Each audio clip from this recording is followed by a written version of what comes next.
En cette sortie de l'hiver, les fruits de saison ne courent pas les étals. Mais pour les remplacer, vous pouvez miser sur les fruits secs. Le pruneau, par exemple, plein de vertus autant que de goût. Il inspire d'ailleurs certains chefs. Xavier Gégère, Guillaume Brunero et Victor Gascoat.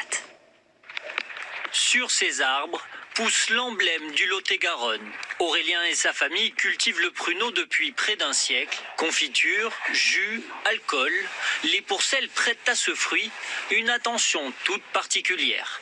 Donc ce qu'on propose sur la ferme, c'est un pruneau d'Agen mi-cuit bio, c'est-à-dire que c'est une prune qui n'est pas séchée complètement comme un pruneau sec, qui est ensuite réhydraté.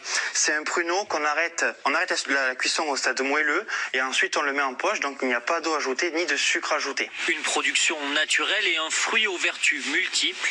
Le pruneau fortifie les os et riche en fer booste l'énergie et facilite le transit intestinal. Le tout pour un apport faible en matière grasse et en calories. Voilà, 2, 3. Alors là, je retire les gousses de vanille avant de mettre le chocolat noir. Les parents d'Aurélien s'occupent de la transformation.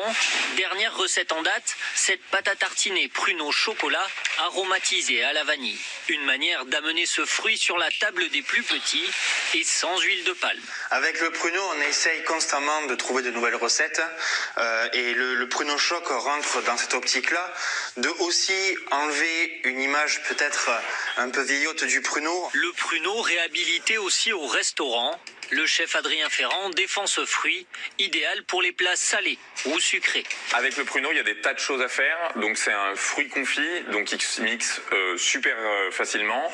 Il peut se lier à des farces si on a envie de le travailler en salé. Aujourd'hui, on va le travailler en bouillon.